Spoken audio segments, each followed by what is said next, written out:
Hai anak didik Ibu kelas 9, Shalom. Bertemu kembali bersama saya Ibu Silitonga dalam video pembelajaran pendidikan agama Kristen dan budi pekerti. Di tahun ajaran yang baru ini, kita akan memulai pembahasan materi di kelas 9, diawali dari bab 1 dengan judul Gereja sebagai Umat Allah yang Baru. Ibu berharap anak didik Ibu semua masih tetap semangat walaupun sampai pada saat di tahun ajaran yang baru ini kita masih tetap melakukan pembelajaran jarak jauh. Kita berdoa agar kiranya pandemi COVID-19 ini cepat berakhir sehingga kita bisa menjalani kehidupan yang normal kembali dan kita bisa belajar tatap muka di sekolah. Nah, sebelum kita memasuki pembahasan materi, kita berdoa terlebih dahulu. Ibu yang akan pimpin dalam doa. Marilah kita berdoa. Ya Allah Bapa kami yang bertata dalam kerajaan sorga, kembali kami berterima kasih dan bersyukur buat cinta kasih Tuhan yang kami rasakan hingga pada saat ini. Dan pada saat di tahun ajaran yang baru ini Bapa, kami masih tetap melaksanakan pembelajaran jarak jauh. Kiranya Engkau memberkati anak didik kami yang belajar dari rumah. Engkau juga memberkati hamba yang memberikan pengajaran. Terima kasih Bapa, kami serahkan pembelajaran kami ini dari awal, pertengahan hingga akhirnya nanti. Hanya di dalam nama anak-Mu Tuhan Yesus kami berdoa dan bersyukur. Amin.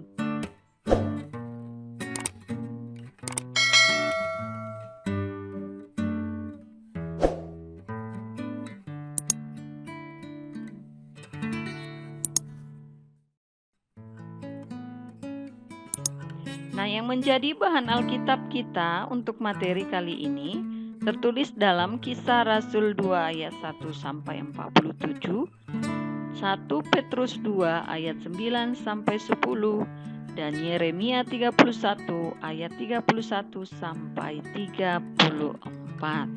Sekarang kita akan membahas materi gereja, gedungnya atau orangnya. Ini yang menjadi pertanyaan ya.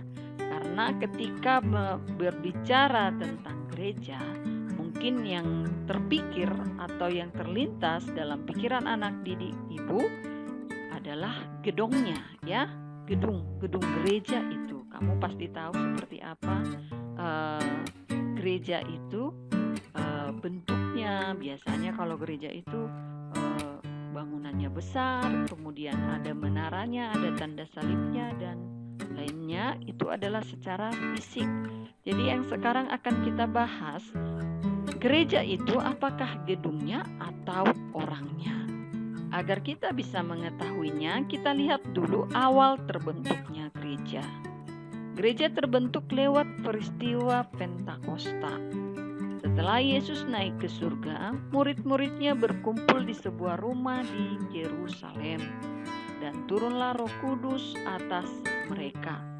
Jadi ini ketika Yesus sudah naik ke surga, para murid-murid Yesus itu merasa ketakutan dan mereka selalu berkumpul dan mereka berkumpul dalam satu rumah ya.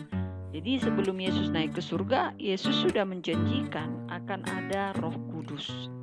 Jadi tanda-tanda yang menyertai kedatangan Roh Kudus adalah kita lihat ada tiupan angin keras. Ya, ketika mereka berkumpul, mereka mendengarkan ada tiupan angin keras. Kemudian ada lidah api di atas kepala para murid, dan kemudian ada bahasa lain.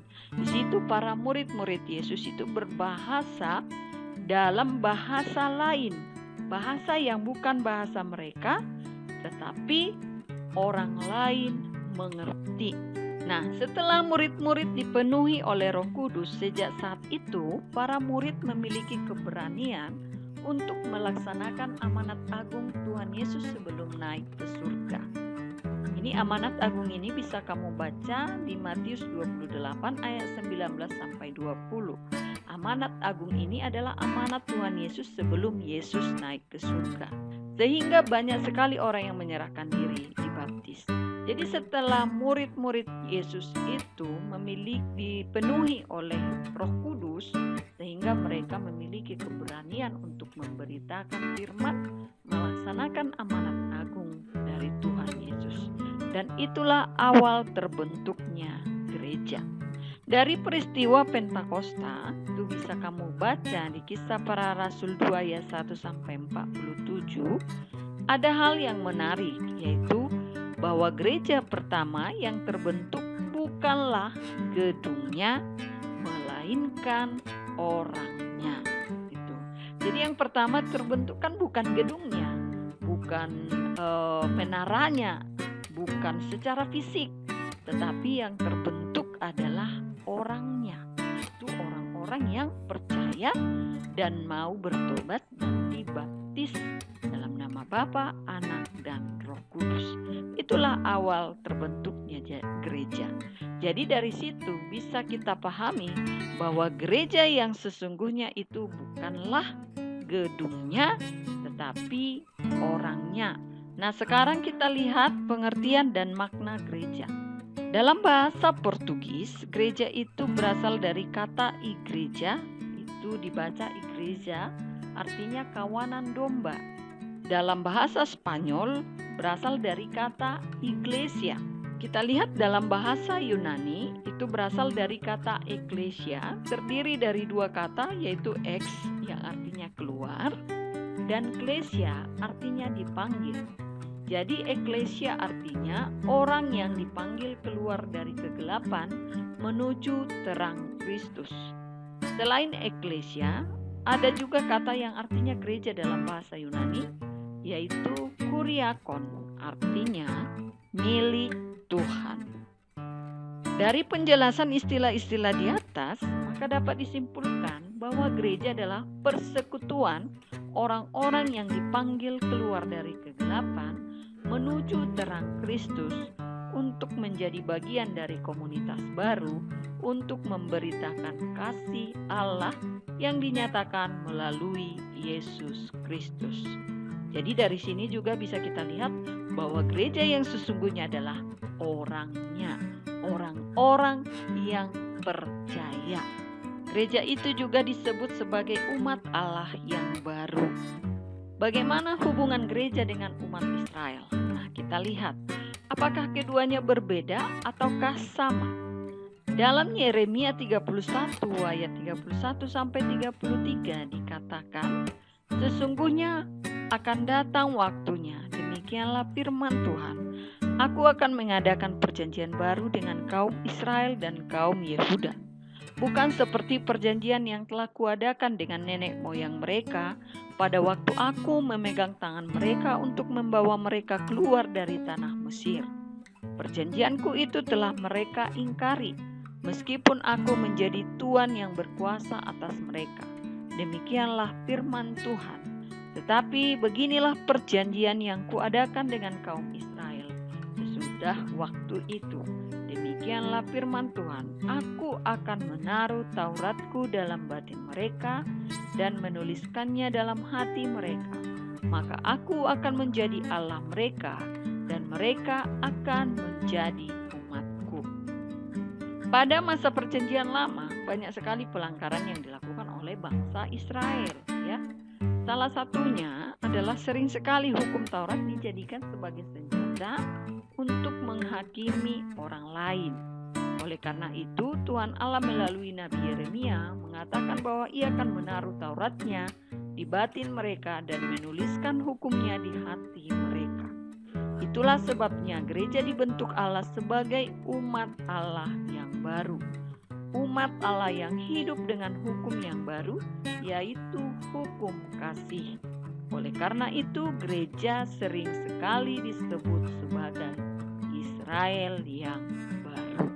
Itu bisa kita baca dalam 1 Petrus 2 ayat 9-10.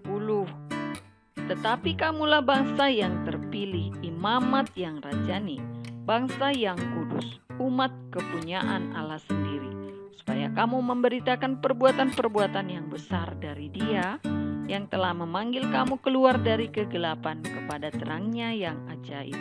Kamu yang dahulu bukan umat Allah, tetapi yang sekarang telah menjadi umat-Nya, yang dahulu tidak dikasihani, tetapi yang sekarang telah beroleh belas kasihan. Jadi gereja itu adalah umat Allah yang baru. Nah, anak didik ibu kelas 9, karena materi bab 1 ini lumayan banyak, maka video pembelajaran bab 1 ini ibu bagi menjadi 2 video. Untuk video pertama ini sampai di sini, silakan kamu pindahkan ke dalam catatan kamu. Jadi minggu depan itu adalah kelanjutan dari bab 1. Kita akan membahas di situ pergumulan-pergumulan gereja. Nah, demikianlah video pembelajaran bab 1 ini. Pada pertemuan yang pertama ini, kita akan bertemu kembali pada pertemuan kedua minggu depan, yaitu lanjutan materi bab 1. Tuhan Yesus memberkati dan terima kasih. Shalom.